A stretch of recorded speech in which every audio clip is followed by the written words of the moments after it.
السلام عليكم ورحمة الله وبركاته. إن الحمد لله وحده والصلاة والسلام على رسول الله وعلى آله وصحبه ومن والاه. أما بعد فأعوذ بالله من الشيطان الرجيم. بسم الله الرحمن الرحيم. هو الذي بعث في الأميين رسولا منهم يتلو عليهم آياته ويزكيهم ويعلمهم الكتاب والحكمة وإن كانوا من قبل لفي ضلال مبين. وقال النبي الأمين صلى الله عليه وآله وسلم: كل أمتي يدخلون الجنة إلا من أبى. قيل: ومن يأبى يا رسول الله؟ قال: من أطاعني دخل الجنة ومن عصاني فقد أبى، أو كما قال عليه الصلاة والسلام. প্রশংসা নিবেদন করছি সেই মহান আল্লাহ সুবহানাহু ওয়া তাআলার জন্য, যিনি আমাদেরকে আল্লাহ সুবহানাহু ওয়া তাআলার ফরজ আদেশ মাগরিবের সালাতকে জামাতের সাথে আদায় করার তৌফিক দিয়েছেন। সেই শুকরিয়া স্বরূপ আল্লাহর দরবারে আমরা কালিমাতুশ শুকর আদায় করছি, আলহামদুলিল্লাহ।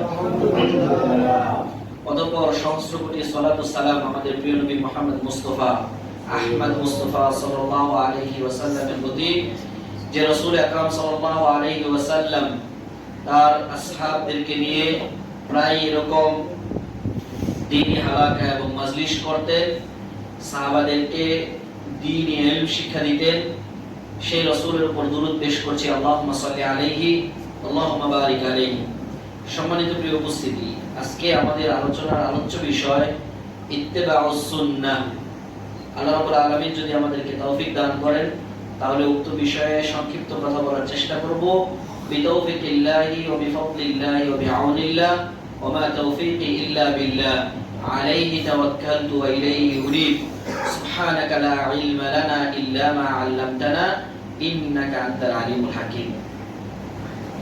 সম্মানিত প্রিয় উপস্থিতি, আল্লাহ রাব্বুল আলামিন রাসূল আকরাম সাল্লাল্লাহু আলাইহি ওয়াসাল্লামের প্রতি দুই ধরনের ওহী নাযিল করেছেন। তার মধ্যে একটি ওহী হচ্ছে ওহী মাতলু, যে ওহী তেলাওয়াত করলে সওয়াব পাওয়া যায়, যার নাম কোরআনুল কারীম। আর অন্যটি হচ্ছে ওহী গায়রে মাতলু, যে ওহী তেলাওয়াতে সওয়াব নেই, সেটা ওহী যার নাম হাদিস রাসূল সাল্লাল্লাহু আলাইহি ওয়াসাল্লাম। আল্লাহ রাব্বুল আলামিন তার ইসলামী শরিয়াতে কোরআনকে এক নম্বরের উসুল হিসেবে দিয়েছেন। অর্থাৎ ইসলামী শরিয়া কোন মূলনীতিতে চলবে তার এক নম্বর মূলনীতি হচ্ছে কোরআনুল কারীম। যে ব্যাপারে মানুষের ইশকাল খুব কম, যে ব্যাপারে মানুষের আপত্তি খুব কম, সেজন্য এক শ্রেণীর মানুষ সাধারণ মানুষকে কোরআনের নামে ধোঁকা দিচ্ছে। আমাদের দেশেও যাদের নাম আহলুল কোরআন, এরা আহলুদ দালালা, তারা হলো পথভ্রষ্ট। আর দ্বিতীয় যে মূলনীতি হচ্ছে সেটি হচ্ছে আল্লাহ রাসূল সাল্লাল্লাহু আলাইহি সাল্লামের হাদিস, যা সুন্নাহ নামে পরিচিত। সম্মানিত প্রিয় উপস্থিতি, আল্লাহ রাব্বুল আলামিন কোরআনুল কারীমের সূরাতুল জুমআর 2 নম্বর আয়াতে বলছেন: হুয়াল্লাযী বা'আসা ফিল উম্মিয়িনা রাসূলাম মিনহুম ইয়াতলু আলাইহিম আয়াতিহি ওয়া ইউযাক্কিহিম ওয়া ইউআল্লিমুহুমুল কিতাবা ওয়াল হিকমা। তিনি মহান সত্তা, যিনি একজন অক্ষর না জানা জ্ঞানী, অক্ষর না জানা এমন রাসূলকে নির্বাচন করলেন তাদেরই মধ্য থেকে, যিনি এসে তাদের কাছে আল্লাহ রাব্বুল আলামিনের আয়াত পাঠ করবে, ওয়া ইউযাক্কিহিম, এবং তাদেরকে আত্মিক পরিশুদ্ধি দান করবে, ওয়া ইউআল্লিমুহুমুল কিতাবা ওয়াল হিকমা, এবং তাদেরকে আল্লাহর কিতাব শিক্ষা দিবে এবং হিকমা শিক্ষা দিবে। কিতাব তো আমরা বুঝলাম কোরআনুল কারীম। হিকমা কি? মুফাসসিরগণ বলছেন হিকমা মানে হচ্ছে হাদিস। আল্লাহ নবী সাল্লাল্লাহু আলাইহি সাল্লাম যেমনি ভাবে উম্মতে মুহাম্মাদীকে কোরআন শিক্ষা দিবে, ঠিক একই ভাবে আল্লাহ নবী সাল্লাল্লাহু আলাইহি সাল্লাম তার উম্মতকে হাদিস শিক্ষা দিবে। আল্লাহ রাব্বুল আলামিন কোরআনুল কারীমের সূরা আলী ইমরানে বলছেন: লাকাদ মান্নাল্লাহু আলাল মুমিনিনা ইয বা'আসা ফীহিম রাসূলাম মিন আনফুসিহিম ইয়াতলু আলাইহিম আয়াতিহি ওয়া ইউযাক্কিহিম ওয়া ইউআল্লিমুহুমুল কিতাবা ওয়াল হিকমা ওয়া ইন কানু মিন ক্বাবলু লাফি দালালিন মুবিন। লাকাদ মান্নাল্লাহু আলাল মুমিনিন, আল্লাহ রাব্বুল আলামিন মুমিনদের উপরে অনুগ্রহ করেছেন, তাদেরকে দয়া করেছেন, তাদেরকে নিয়ামত দিয়েছেন। সেই নিয়ামতের নাম কি? ইদ বাআসা ফীহিম রাসূলাম মিন আনফুসিহিম। যখন আল্লাহ তাআলা তাদের পক্ষ থেকে একজন রাসূলকে প্রেরণ করলেন, তাদের ভিতর থেকে একজন রাসূলকে বাছাই করলেন। তিনি কে? তিনি মুহাম্মদ রাসূলুল্লাহ সাল্লাল্লাহু আলাইহি ওয়াসাল্লাম। তার কাজ কি? তিনি এসে কি কাজ করবেন? ইয়াতলু আলাইহিম আয়াতিহি, তিনি আল্লাহ রাব্বুল আলামিনের আয়াত পাঠ করবেন। ওয়া ইউযাক্কিহিম, এবং তাদেরকে আত্মিক পরিশুদ্ধি দান করবেন। কি পরিশুদ্ধি? আত্মিক। কেননা মুশরিকরা তাদের অন্তরে শিরক লুকিয়ে রেখেছে, তাদের অন্তরে নিফাক রয়েছে, তাদের উপরে মুনাফিকি রয়েছে, তাদের অন্তরের ভিতরে হাজারো পাপ আছে। সেগুলো তিনি পরিশুদ্ধ করবেন কোরআন আয়াত পাঠ করার মাধ্যমে। ওয়া ইউআল্লিমুহুমুল কিতাব, এবং তাদেরকে কিতাবের জ্ঞান দান করবেন, শিক্ষা দিবেন। ওয়াল হিকমা, এবং হিকমত শিক্ষা দিবেন। হিকমত মানে হাদিস শিক্ষা দিবেন। সম্মানিত উপস্থিতি, তাহলে এই দুই আয়াত বুঝতে পারলাম যে আল্লাহ রাব্বুল আলামিন ইসলামী শরিয়ার মূল নীতি নির্ধারণ করেছেন মূলত দুইটা, কোরআন এবং হাদিস। তার পাশাপাশি আরো দুইটা আছে, সেটা হলো ইজমা এবং কিয়াস। ইজমা এবং কিয়াস এই কোরআন এবং সুন্নাহ থেকেই বের হবে। মূল নীতি দুইটা, কোরআন এবং সুন্নাহ। কোরআন এবং সুন্নাহ অথবা হাদিস যেটাই বলেন। কোরআনুল কারীমে আল্লাহ রাব্বুল আলামিন ইত্তিবাউস সুন্নাহ, সুন্নাহকে অনুসরণ করার জন্য, হাদিস রাসূল অনুসরণ করার জন্য অসংখ্য আয়াতে তার প্রমাণ রয়েছে। যেমন সূরা হাশরের মধ্যে তার 7 নম্বর আয়াতে আল্লাহ রাব্বুল আলামিন একটা আয়াত বলছেন, ওয়া মা আতাকুমুর রাসূলু ফাখুযুহু ওয়া মা নাহাকুম আনহু ফান্তাহু। তোমাদের রাসূল তোমাদের কাছে যা কিছু নিয়ে এসেছে তা তোমরা ধরো। ওয়া মা নাহাকুম আনহু ফান্তাহু, যা থেকে তোমাদেরকে নিষেধ করেছে তা থেকে বিরত থাকো। তাহলে আল্লাহর নবী কি নিয়ে এসেছে? আগের দুই আয়াত থেকে বলেন তো।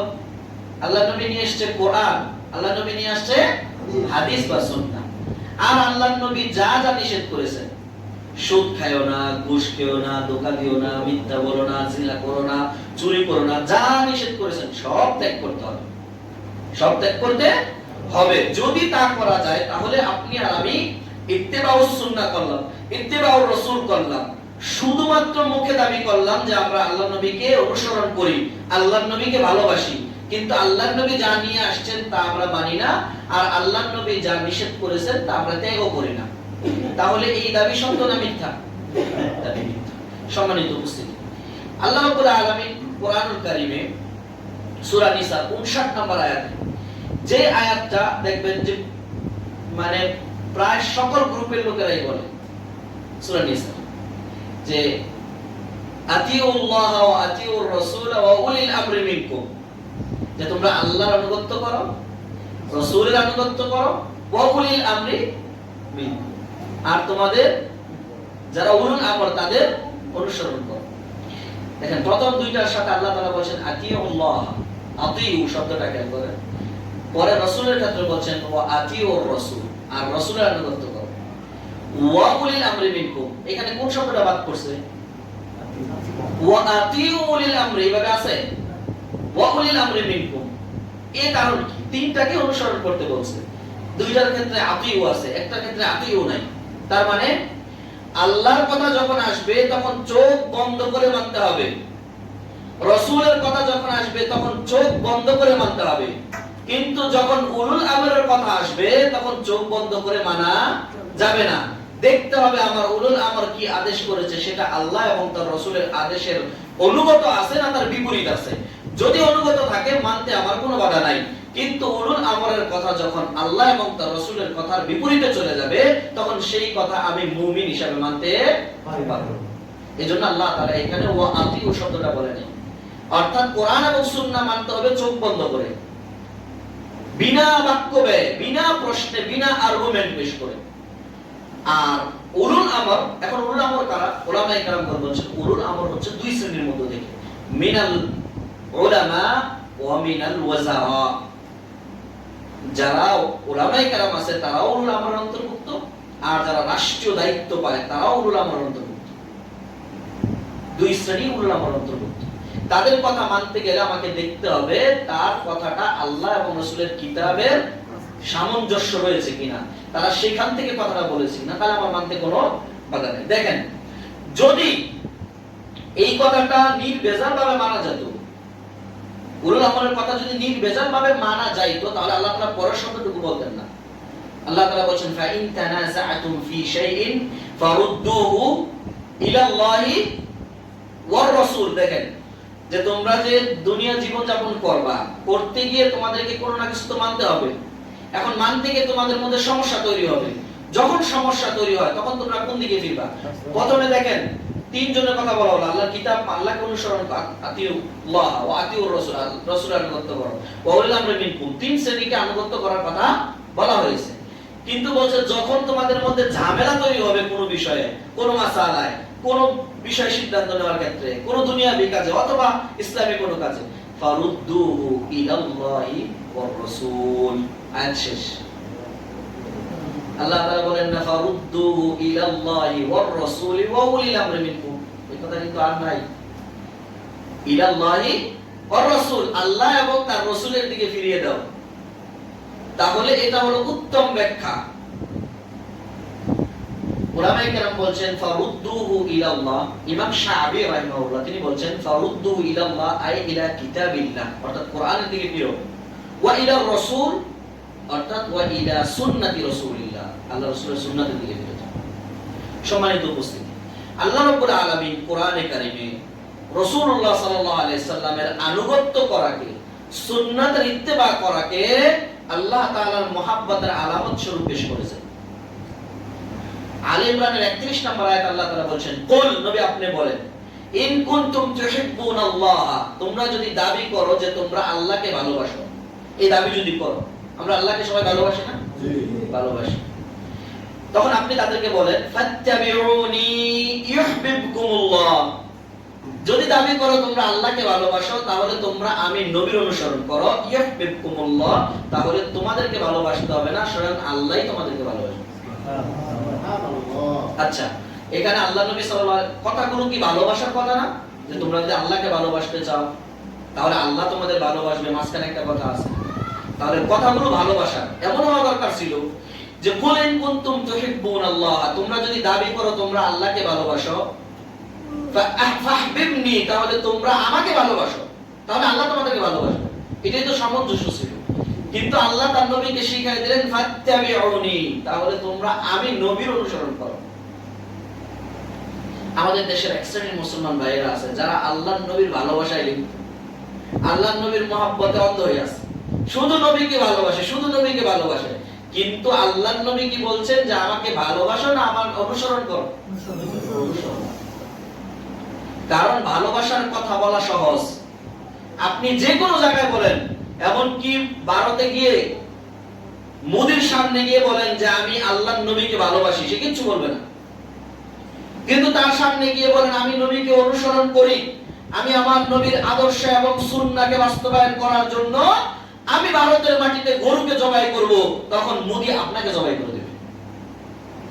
কারণ সুন্নাহ মানা অনেক কঠিন, ভালোবাসার কথা বলা অনেক সহজ। আমাদের দেশে যারা আশেকে রাসূল নামে পরিচিত, যারা আল্লাহর নবীর আশেক আশেক বলে চিল্লায়, কিন্তু নবীর গায়ে যখন অপমান আসে ওই শ্রেণীকে কথা বলতেও দেখা যায় না। আরেক শ্রেণী আমরা আছি, দাবি করি আল্লাহর নবীকে ভালোবাসি, আমরা আল্লাহর নবীর সৈনিক, কিন্তু আমার মুখে দাড়ি নেই, আমার টাকনুর নিচে কাপড় ঝুলতেছে, আমার সালাত নবীর সুন্নত মতো হয় না, আমার সিয়াম নবীর সুন্নত মতো হয় না, আমার কুরবানি নবীর সুন্নাহ মতো হয় না। তাহলে এই ভালোবাসা দাবি না মিথ্যা? সত্য না মিথ্যা? আমি বলি আমার পিতাকে আমি অনেক সম্মান করি, আমার পিতাকে আমি দুনিয়ার সবথেকে বেশি ভালোবাসি, কিন্তু আমার পিতা যা বলে আমি একটাও শুনি না। তাহলে আমার দাবি সত্য না মিথ্যা? আল্লাহ তাআলা বলছেন যদি তোমরা মনে করো, দাবি করো যে তোমরা আমাকে ভালোবাসো, তাহলে নবী আপনি তাদেরকে বলে দেন যারা দাবি করবে তারা আল্লাহকে ভালোবাসে, তারা যেন আপনার অনুসরণ করে, কারণ অনুসরণেই মুক্তি রয়েছে। তাহলে কি হবে? কয়েকটা পুরস্কার। ইউহিব্বুকুমুল্লাহ, আল্লাহ স্বয়ং তোমাদেরকে ভালোবাসবেন। এক, ওয়া ইয়াগফির লাকুম যুনুবাকুম, এবং তোমাদের জীবনের ভুল ত্রুটিগুলো আল্লাহ তাআলা ক্ষমা করে দিবেন। আল্লাহু গফুরুর রহিম, আর আল্লাহ অনেক ক্ষমাশীল এবং দয়ালু। সম্মানিত উপস্থিতি, শুধু তাই নয়, কোন ব্যক্তি যদি আল্লাহর নবী সাল্লাল্লাহু আলাইহি ওয়াসাল্লামকে অনুসরণ করে, অনুসরণ করার মতো, তাহলে মৃত্যুর পরে তারা স্বয়ং নবীদের সাথে থাকতে পারবে। আল্লাহ তাআলা সূরা নিসা 69 এবং 70 নম্বর আয়াতে বলছেন, ওয়া মাই ইউতিইল্লাহা ওয়ার রাসূলা, যারা আল্লাহকে আনুগত্য করে এবং রাসূলের আনুগত্য করে, ফাউলাইকা মাআল্লাযীনা আন'আমা আল্লাহু আলাইহিম, তারা মরার পরে, মৃত্যুর পরে ওই সমস্ত ব্যক্তিদের সাথে থাকবে যাদের উপর আল্লাহ তাআলা অনুগ্রহ করেছিলেন, দয়া করেছিলেন। তারা কারা? মিনান নাবিয়্যিন, তারা হলো নবীগণ, ওয়াস সিদ্দীকিন, যারা সত্যবাদী ছিল, ওয়াস শুহাদা, যারা আল্লাহ রাব্বুল আলামিনের রাস্তায় শহীদ হয়ে গেছেন, ওয়াস সালিহিন, আর যারা নেককার বান্দা ছিল, হাসুনা উলাইকা রফিকা, তারা কতই না উত্তম বন্ধু হিসেবে পাবে। আপনি একবার খালি কল্পনা করেন, আপনি আর আমি আল্লাহ নবী সাল্লাল্লাহু আলাইহি সাল্লামের সাথে জান্নাতে আছি। সুবহানাল্লাহ। দুনিয়ায় দেখেন, ধরেন প্রধানমন্ত্রীর কাছে যে লোক যাইতে পারে, তার সাথে আপনার চলাফেরা আছে। কোনদিন সে আপনাকে নিয়ে প্রধানমন্ত্রীর গণভবনে চলে গেছে, আপনার অনুমতিটা কি হবে? যে এই ভাইয়ের সাথে থাকার কারণে তো আমি আজকে এখানে ঢুকতে পারছি, না এখানে ঢুকতে পারতাম? গণভবনে সবাই যেতে পারে, যদি ওই দিন সবাই গেছে সুযোগ পাইছে, কিন্তু এমনি সবাই যেতে পারবে? যেতে পারবে। আচ্ছা, আরেকটু উদাহরণ, ধরেন কাবার দরজা আপনার জন্য খুলে দেওয়া হবে, কেমন অনুমতি হবে? আপনার জন্য না, আপনি যার সাথে চলেন, যাকে ভালোবাসতেন, যার সাথে আপনার সম্পর্ক, ওই ব্যক্তির জন্য মূলত খুলে দেওয়া হয়েছে, আর আপনি তার সাথে থাকার কারণে আপনিও ঢুকে গেছেন। তাহলে অনুমতিটা কি হবে আপনার? ওই ব্যক্তির প্রতি অনুমতি আসবে না, ওই ব্যক্তির জন্য শুকরিয়া আসবে না যে তার সাথে থাকার কারণে আজকে আমার এই অবস্থা হয়েছে। তাহলে আপনি যদি নবীর সাথে জান্নাতে থাকতে চান, আমি যদি নবীর সাথে জান্নাতে থাকতে চাই, এমনকি সকল নবীদের সাথে, সকল শহীদদের সাথে, সকল সৎকার বান্দাদের সাথে, সকল নেককার বান্দাদের সাথে, তাহলে কাজ দুইটা, ওয়ামাই ইউতিইল্লাহা ওয়ার রাসূল, যারা আল্লাহ এবং তার রাসূলকে অনুসরণ করে তারাই তাদের সাথে থাকে। এবং আল্লাহ বলে দিচ্ছেন, ওয়া হাসুনা উলাইকা রফিকা, আর তারা কতই না উত্তম বন্ধু হিসেবে পাইল। আর আমরা কাদেরকে বন্ধু হিসেবে গ্রহণ করেছি? আমরা কাদেরকে বন্ধু হিসেবে করেছি? সম্মানিত উপস্থিতি, শুধু তাই নয়, আল্লাহ রাব্বুল আলামিনের নবী সাল্লাল্লাহু আলাইহি সাল্লামের সুন্নাহর অনুসরণ কেউ যদি করে, আল্লাহ তাআলা তাদের উপর রহমত নাযিল করবেন। সূরা আলে ইমরানের 132 নম্বর আয়াতে আল্লাহ তাআলা বলেন, ওয়া আতিউল্লাহা ওয়ার রাসূল লাআল্লাকুম তুরহামুন, তোমরা যদি আল্লাহ এবং তার রাসূলকে অনুসরণ করতে পারো, তাহলে আল্লাহ তাআলা তোমাদের উপর রহমত নাযিল করে দিবেন। শুধু তাই নয়, আপনি দুনিয়া এবং আখিরাতে সফল কাম হতে পারবেন যদি আল্লাহ এবং তার রাসূলের আনুগত্য করতে পারেন। আল্লাহ তাআলা বলেন, ইয়া আইয়ুহাল্লাযীনা আমানুত্তাকুল্লাহা ওয়া কুলু কাওলান সাদীদা, হে ঈমানদাররা, তোমরা যারা ঈমান এনেছো, তোমরা আল্লাহকে পরিপূর্ণ ভয় করো, ওয়া কুলু কাওলান সাদীদা, এবং সর্বদা সত্য কথা বলো, যদিও তোমার বিপদ চলে আসবে। যে কোনো পর্যায়ে, যে কোনো মুহূর্তে তুমি সর্বদা সত্য কথা বলার চেষ্টা করো। ওয়া কুলু কাওলান সাদীদা ওয়া মান ইউতিইল্লাহা ওয়া রাসূলাহু, যে আল্লাহ এবং তার রাসূলকে অনুসরণ করলো, ফাকাদ ফাযা ফাওজান আযীমা, তাহলে সে যেন মহাবিজয় পেয়ে গেল। মহাবিজয় কি? মহাবিজয় মানে ইয়ানি আল জান্নাহ, তাহলে সে জান্নাত পেয়ে গেল। আল্লাহ আমাদের ওই শ্রেণীর অন্তর্ভুক্ত হওয়ার তৌফিক দান করুন। আমিন। তবে এই যে এই সুন্নাহ এবং এই ইত্তেবাউর রাসূল অথবা হাদিস, যাই বলেন না কেন, এগুলো মানার ক্ষেত্রে কাউকে জোর জবরদস্তি করে মানানো যায় না। আমাদের কাজ, আপনাদের কাজ হলো তাদেরকে সত্যটা জানিয়ে দেওয়া। কারো দিল যদি আল্লাহ তাআলা সত্যের জন্য উন্মুক্ত করে দেয়, কারো অন্তর যদি আল্লাহ তাআলা হিদায়াতের জন্য কবুল করে নেয়, তাহলে সেই ব্যক্তিকে জোর জবরদস্তি করতে হয় না, সে এটাকে মেনে নিতে বাধ্য। সবথেকে সাহসী ব্যক্তি তারা যারা হককে মানতে প্রস্তুত, যদিও তার নিজের বিরুদ্ধে যায়, তারাই সাহসী। আর তারা ভীরু কাপুরুষ, যারা নিজের স্বার্থের বিরুদ্ধে যাওয়ার কারণে জানতেছে স্পষ্ট হক, কিন্তু সে মানতে নারাজ। আল্লাহ নবী সাল্লাল্লাহু আলাইহি সাল্লাম বলেন সূরা নিসার 80 নম্বর আয়াত, ওয়া মান ইউতি'র রাসূল ফাকাদ আতা আল্লাহ, যে ব্যক্তি আল্লাহ রাসূলের আনুগত্য করলো, সে যেন স্বয়ং আল্লাহ রাব্বুল আলামিনের আনুগত্য করলো। দেখেন, কোরআন কারীমে আমি যতটুকু জানি, তোমার জানা ভুল হতে পারে, আল্লাহ তাআলা কোরআনে কারীমে যত জায়গায় আল্লাহ রাসূলের আনুগত্য নিয়ে আসছেন, তত জায়গায় আল্লাহর আনুগত্য নিয়ে আসছেন। যত জায়গায় আল্লাহর আনুগত্য, তত জায়গায় রাসূলের আনুগত্য। কিন্তু এইটা একটা মাত্র আয়াত যেখানে আল্লাহ তাআলা বলছেন, ওয়া মান ইউতি'র রাসূলা ফাকাদ আতা আল্লাহ। উল্টাটা কিন্তু নাই যে আল্লাহর আনুগত্য করলো সেজন্য রাসূলের আনুগত্য করলো, এভাবে নাই। কিন্তু আছে কিভাবে? যে ব্যক্তি রাসূলের আনুগত্য করলো সেজন্য আল্লাহরই আনুগত্য করলো। কারণ কে কার পক্ষ থেকে আসছে? আল্লাহর পক্ষ থেকে, আল্লাহ রাসূল আসছে। এজন্য রাসূলের আনুগত্য করলে আল্লাহর আনুগত্য হয়ে যায়। সুবহানাল্লাহ।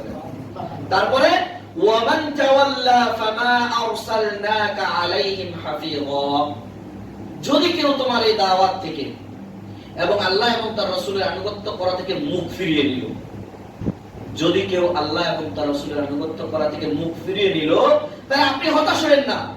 ফামা আরসালনাকা আলাইহিম হাফিযা, তাহলে আমি আপনাকে তাদের উপর রক্ষক করে পাঠাই নাই, যে আপনি জোর করে তাদেরকে মানাইবেন এইজন্য আমি আপনাকে পাঠাই নাই। হতাশ হওয়ার সুযোগ নাই। আপনি দাওয়াত দিবেন হাজারো কাফেরকে, মানবে মাত্র 313 জন। আপনি শত শত মানুষকে দাওয়াত দিবেন, একজন মানুষ আপনার দাওয়াতে সাড়া দিবেন, বলবে ফিতনাবাজ। কি বলবে? ফিতনাবাজ, সমাজে ফিতনা করতে আসছে। বলবেন কোরআন এবং সহিহ সুন্নাহর কথা, আপনাকে প্রত্যুত্তরে কি বলবে? ফিতনাবাজ, যে সমাজে ফিতনা করতে আসছে। আপনারা এগুলো কম শুনেন, যারা দাওয়াতি কাজে আছে তারা বেশি শোনেন যে ফিতনা করতে আসছে। তাহলে এই ক্ষেত্রে জোর জবরদস্তি করার কোনো সুযোগ নাই, শুধু হকের দাওয়াত পৌঁছে দিতে হবে। আল্লাহ রাসূলকে যখন এই কথা আল্লাহ বললেন যে ফামা আরসালনাকা আলাইহিম হাফিযা, আমি আপনাকে তাদের কাছে রক্ষক হিসেবে পাঠাইনি, দারোগা করে পাঠাইনি। লাস্তা আলাইহিম বিমুসাইতির, আপনি তাদের উপরে লাঠিয়াল নন যে লাঠির জোরে আপনি তাদেরকে দ্বীন বানায় ফেলবেন। আপনার কাজ শুধু আপনি তাবলীগ করবেন। ইয়া আইয়ুহার রাসূল বাল্লিগ মা উনজিলা ইলাইকা মির রাব্বিক, হে রাসূল, সম্মানিত রাসূল, আপনার উপরে আপনার আল্লাহ, আপনার রব যা নাযিল করেছেন তা শুধু আপনি প্রচার করেন, আর কোনো কাজ নেই। সম্মানিত উপস্থিতি, তাহলে এই যে কোরআন এবং সুন্নাহ, আল্লাহ এবং তার রাসূলকে আনুগত্য করলে এই ফজিলত আমরা পাবো। আর অসংখ্য আয়াত আছে, কিন্তু সময় তো এত লম্বা না, আর কথা সংক্ষিপ্ত হলে সুন্দর বেশি। খায়রুল কালামি মা কাল্লা ওয়া দাল্লা, উত্তম কথা সেটাই যেটা সংক্ষিপ্ত এবং দলিল ভিত্তিক। এখন তো আমরা এতক্ষণ মোটামুটি শুনলাম যে সুন্নাহ মানলে কি ফজিলত পাবো আমরা। এখন আমরা একটু শুনি যে সুন্নাহ যদি আমরা না মানি, সুন্নাহর ব্যাপারে যদি আমরা মুখ ফিরিয়ে নিই, তাহলে আল্লাহ তাআলা আমাদের কি শাস্তি দিবেন। সম্মানিত উপস্থিতি, আল্লাহ নবী সাল্লাল্লাহু আলাইহি সাল্লাম সূরা নিসার 65 নম্বর আয়াতে আল্লাহ তাআলা বলেন, ফালা ওয়া রাব্বিকা লা ইউমিনুনা হাত্তা ইউহাক্কিমুকা ফীমা শাজারা বাইনাহুম সুম্মা লা ইয়াজিদু ফি আনফুসিহিম হারাজাম মিম্মা কাদাইতা ওয়া ইউসাল্লিমু তাসলিমা। আল্লাহ রাব্বুল আলামিন তার নিজের কসম খাচ্ছেন, আল্লাহ রাব্বুল আলামিন তার নিজের কসম খাচ্ছেন। আল্লাহ তাআলা সৃষ্টিকর্তা, তিনি চাইলে সকল কিছুর কসম কাটতে পারেন। যেমনি আল্লাহ তাআলা কোরআনে ওয়াল লাইল বলে রাতের কসম খেয়েছেন, ওয়ান নাহার বলে দিনের কসম খেয়েছেন, ওয়াশ শামস বলে সূর্যের কসম খেয়েছেন, ওয়াল কমর বলে চাঁদের কসম খেয়েছেন, ওয়াস সামা বলে আসমানের কসম খেয়েছেন, ওয়াল আরদ বলে জমিনের কসম খেয়েছেন, ওয়াল আসর বলে যুগের কসম খেয়েছেন, ওয়াত তিন বলে ফলের কসম খেয়েছেন, ওয়াত তুর বলে পাহাড়ের কসম খেয়েছেন। যে কোনো কিছুর কসম আল্লাহ তাআলা করতে পারেন, কিন্তু বান্দা কিন্তু যে কোনো কিছুর কসম করতে পারে না। বান্দা যদি তার কথাকে সত্য বলে প্রমাণ করার জন্য জোর তাগিদ পেশ করতে চায়, তাহলে তাকে বলতে হবে ওয়াল্লাহি, আল্লাহর কসম, বিল্লাহি, আল্লাহর কসম, তাল্লাহি, আল্লাহর কসম, ওয়াল্লাহি রাব্বি হাদাল কাবা, এই কাবার মালিকের কসম। এভাবে সে আল্লাহর কসম কাটবে। কোনদিন সে বলবে না কোরআনের কসম, কোনদিন বলবে না মসজিদের কসম, কোনদিন বলবে না সূর্যের দিকে ফিরে বলতেছি, কোনদিন বলবে না পশ্চিম মুখ হয়ে বলছি, কোনদিন মায়েরা বলবে না আমার সন্তানের মাথায় হাত রেখে কসম কাটছি, কোনদিন সন্তান বলবে না মায়ের দুধের কসম কাটছি। কোন কসম পৃথিবীতে চলবে না। একমাত্র সৃষ্টিকর্তা তার সকল সৃষ্টির নামে কসম কাটতে পারে, আর সকল সৃষ্টি তার স্রষ্টার নামে কসম কাটবে। যদি অন্য কোন জিনিসের নামে কসম কাটে, এমনকি মুসলিম যদি তাদের কলিজার টুকরা স্বয়ং মুহাম্মদ রাসূলুল্লাহ সাল্লাল্লাহু আলাইহি ওয়া আলিহি ওয়াসাল্লামের নামে কসম কাটে, তাহলে সেটা শিরক হয়ে যাবে।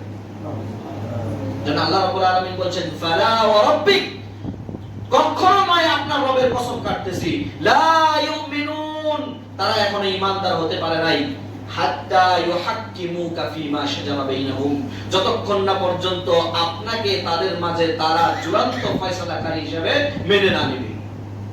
আপনি নবী, আপনাকে যতক্ষণ না পর্যন্ত তারা চূড়ান্ত ফয়সালাকারী হিসেবে মেনে না নেবে, ততক্ষণ তারা মুমিন হতে পারবে না। শুধু তাই নয়, দেখেন আপনি আপনার সন্তানকে অর্ডার করলেন যে বাবা একটু বাজারে যাও তো, বাজারে গিয়ে একটু একটা কিছু করে নিয়ে আসো।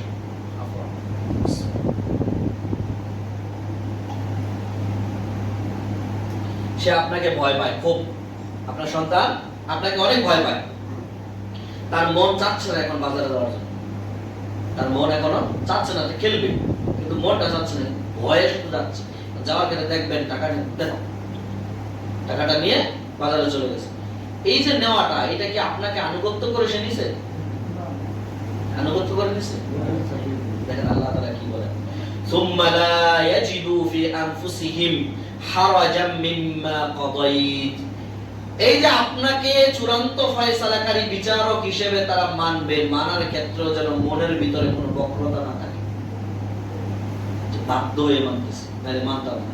ওয়া ইউসাল্লিমু তাসলিমা, এবং আনুগত্যের চূড়ান্ত মস্তক অবনত করে দিয়ে মনের যত অহমিকা আছে সবগুলোকে পায়ের নিচে ফেলে দিয়ে আনুগত্যের সাথে চূড়ান্ত আনুগত্য দেখিয়ে মনের সমস্ত খুশি দেখিয়ে যতক্ষণ না পর্যন্ত আপনাকে না মানবে, লা ইউমিনুনা, তারা মুমিন হতে পারবে।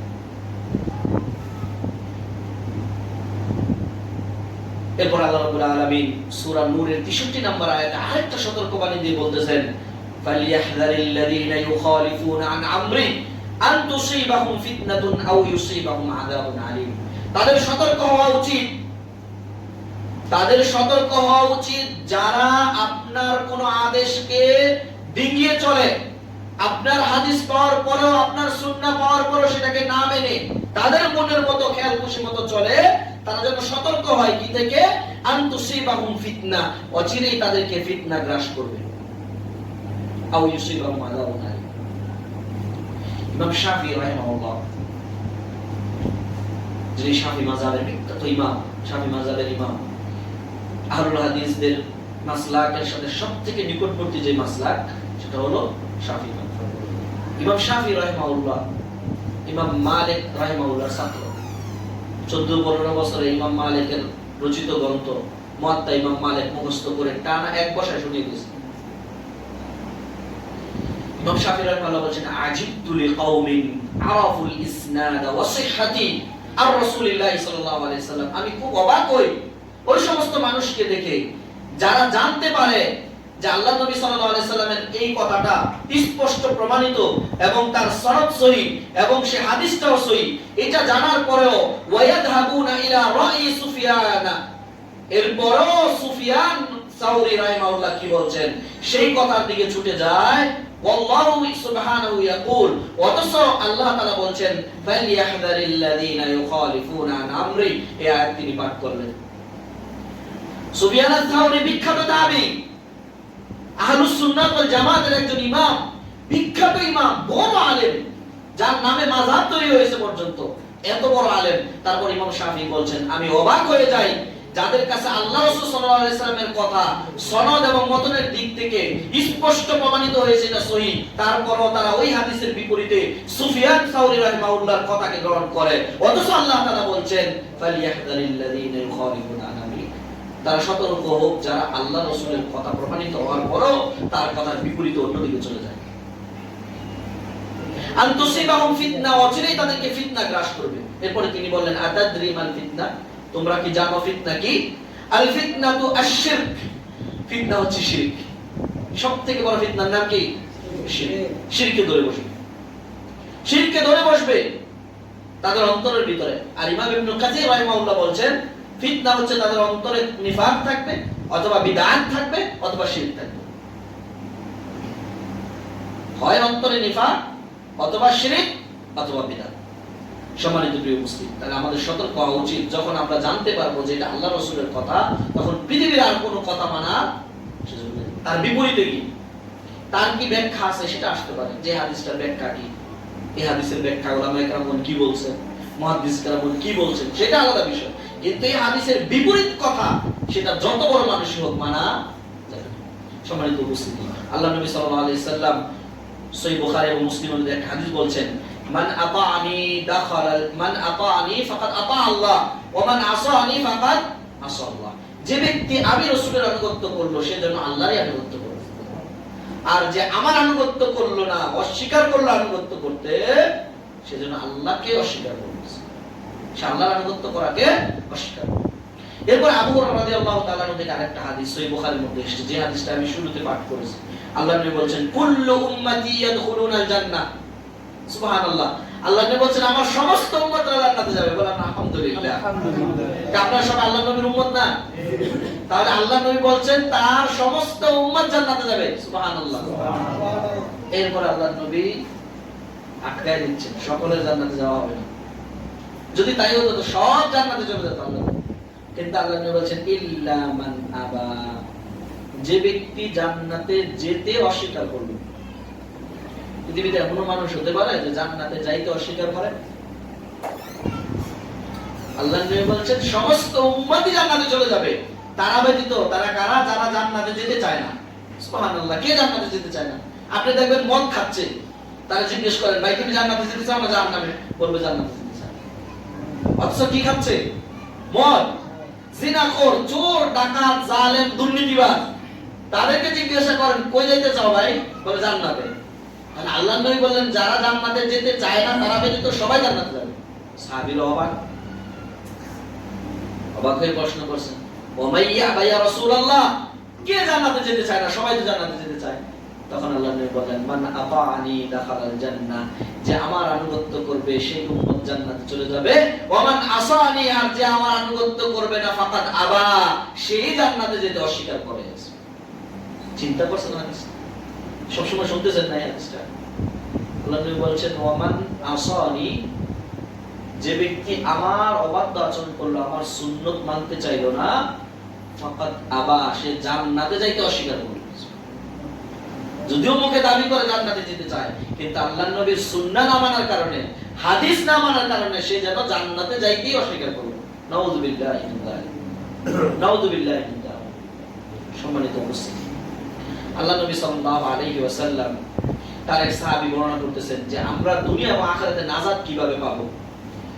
ইরবাদ ইবনে সারিয়া রাদিয়াল্লাহু তাআলা আনহু হাদিসটা বর্ণনা করতেছেন। আল্লাহ নবী সাল্লাল্লাহু আলাইহি ওয়াসাল্লাম বলেছেন মান ইয়াইশু মিনকুম বা'দি ফাসায়ারা ইখতিলাফান কাসীরা ফাআলাইকুম বিসুন্নতি, আমার পরবর্তীতে যারা বেঁচে থাকবে তারা অচিরেই অনেক ফিতনা দেখতে পাবে। দ্বীনের নামে ফিতনা, ধর্মের নামে ফিতনা, দুনিয়ার নামে ফিতনা, জান্নাতের নামে ফিতনা, কোরআনের নামে ফিতনা, হাদিসের নামে ফিতনা, যত দল আছে সব বের হবে আমার পরে। হাজার হাজার ফিতনা বের হবে। তখন তোমরা কি করবা? ফাআলাইকুম বিসুন্নতি, তোমাদের উপর হলো আমার সুন্নতকে আঁকড়ে ধরা। যখনই ফিতনা দেখবে তখন তোমরা আমার সুন্নতকে আঁকড়ে ধরো।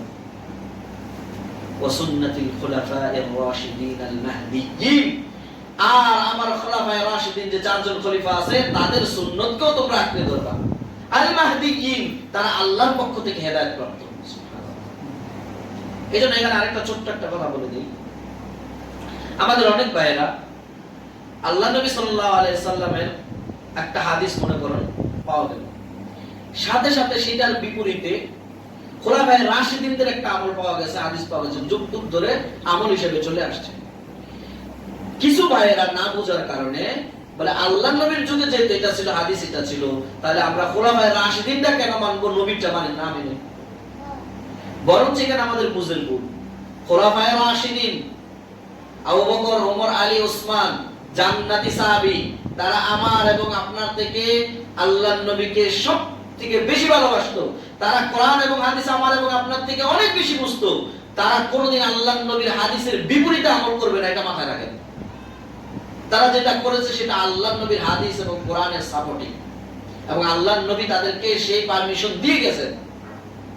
তাদের সুন্নাত আমাদের আঁকড়ে ধরতে হবে। এই জন্য আল্লাহ নবী বলেছেন আলাইকুম বিসুন্নতি ওয়া সুন্নাতিল খুলাফায়ে রাশিদিন আল মাহদিয়্যিন, যারা হেদায়েত প্রাপ্ত আল্লাহর পক্ষ থেকে তাদের সুন্নাত তোমরা পাকড়াও করে ধরো। যখন তোমরা ফিতনা করবে তাহলে তোমরা বাঁচতে পারবে। এই হাদিসের ওয়াজহুদ দালালা কি? এই হাদিসের ইশারা কি? এই হাদিসের ইশারা হচ্ছে যখন আমরা ফিতনায় নিপতিত হব, ফিতনা আমাদের আশেপাশে চলে আসবে, তখন তরিকাতুন নাজাত, নাজাত পাওয়ার রাস্তা হলো আল্লাহ রাসূলের সুন্নতকে অনুসরণ করা। আল্লাহ আমাদের তার মধ্যে অন্তর্ভুক্ত হওয়ার তৌফিক দান করুন। আল্লাহুম্মা আমিন। কেননা সুন্নাতকে বাদ দিয়ে, আল্লাহর নবীর সুন্নাতকে অনুসরণ করা বাদ দিয়ে হেদায়েত পাওয়া সম্ভব না। আল্লাহর নবী যখন দুনিয়ায় চলে আসছে, তখন আল্লাহর নবীর সুন্নাতকে অনুসরণ না করে দুনিয়া এবং আখিরাতেও সফল হওয়া সম্ভব না। দুনিয়াতে আপনি সফল হতে পারবেন না, কারণ আল্লাহর নবী শুধুমাত্র আখিরাতের মানুষকে সফল করে নাই, দুনিয়ার মানুষকে আল্লাহর নবী সফল করেছেন। নিজে একজন সফল বাবা, নিজে একজন সফল স্বামী, নিজে একজন সফল নানা, নিজে একজন সফল চাচা, নিজে একজন সফল চাচা তো হতে পারে নাই, নিজে একজন সফল রাষ্ট্রনায়ক, নিজে একজন সফল ইমাম, নিজে একজন সফল খতিব, নিজে একজন সফল সমাজ সংস্কারক, নিজে একজন সফল সেনা কমান্ডার, নিজে একজন সফল রাষ্ট্রনায়ক, রাষ্ট্রপতি এবং বিচারপতি। দুনিয়াবি দিক থেকে আল্লাহর নবী আপনাকে শ্রেষ্ঠত্ব রাস্তা দেখিয়ে গেছেন। আপনি আর আমি যদি দুনিয়ার শ্রেষ্ঠ হতে চাই, তাহলে আল্লাহর নবী সাল্লাল্লাহু আলাইহি ওয়াসাল্লামের সুন্নতের বাইরে যাওয়ার সুযোগ নেই। আল্লাহ নবী সাল্লাল্লাহু আলাইহি ওয়াসাল্লাম বলছেন, ওয়াল্লাযী নাফসি বিয়াদি, সেই সত্তার কসম যার হাতে আমি মুহাম্মাদের প্রাণ, যার হাতে আমার জীবন রয়েছে, সেই আল্লাহর কসম করে বলছি, লাউ আন্না মূসা ইবনে ইমরান কানা হাইয়ান মা ওয়াসাআহু ইল্লা ইত্তিবানি।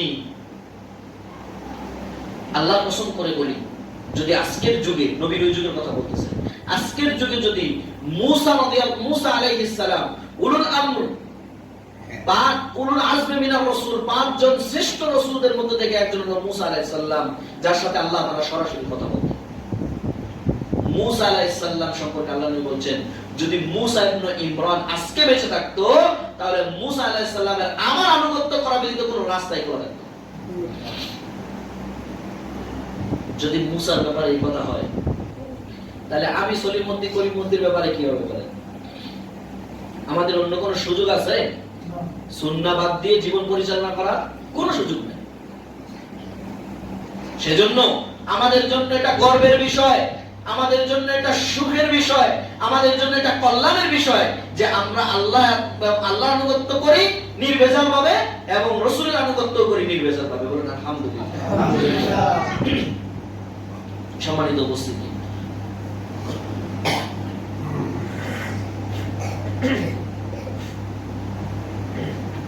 যে ব্যক্তি আল্লাহ এবং তার রাসূলের সুন্নাতকে বাদ দিবে, যারা আল্লাহ এবং তার রাসূলের পথ থেকে মুখ ফিরিয়ে নেবে, তারা পথভ্রষ্ট হয়ে যাবে, দুনিয়াতেও ভ্রষ্ট হয়ে যাবে, আখিরাতেও ভ্রষ্ট হয়ে যাবে। আল্লাহ তাআলা সূরা আহজাবের 36 নম্বর আয়াতে বলছেন, ওয়া মান ইয়াসিল্লাহা ওয়া রাসূলাহু ফাকাদ দাল্লা দালালান বাঈদা।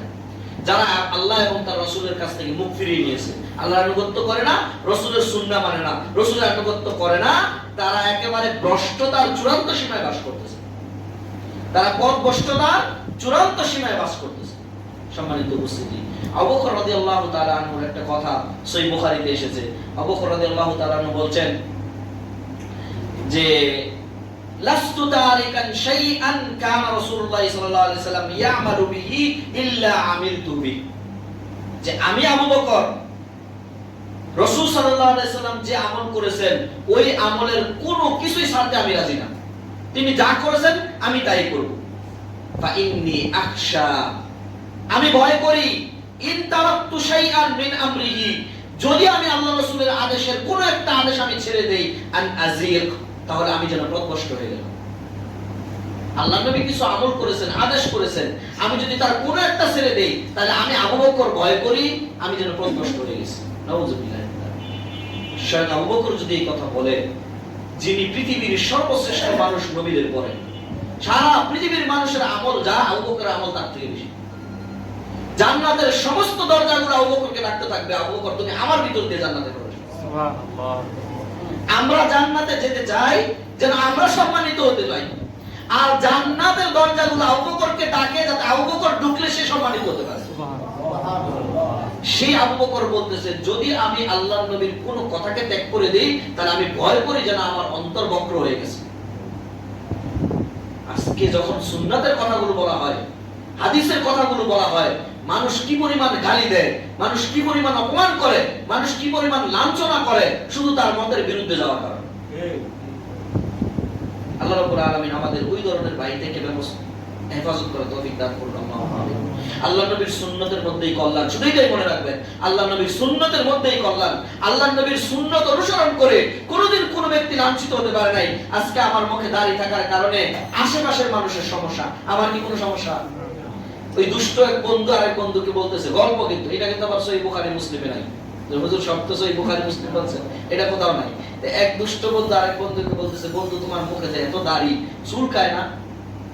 সে বলতেছে, আমার তো চুলকায় না, পাশের মানুষের চুলকায়।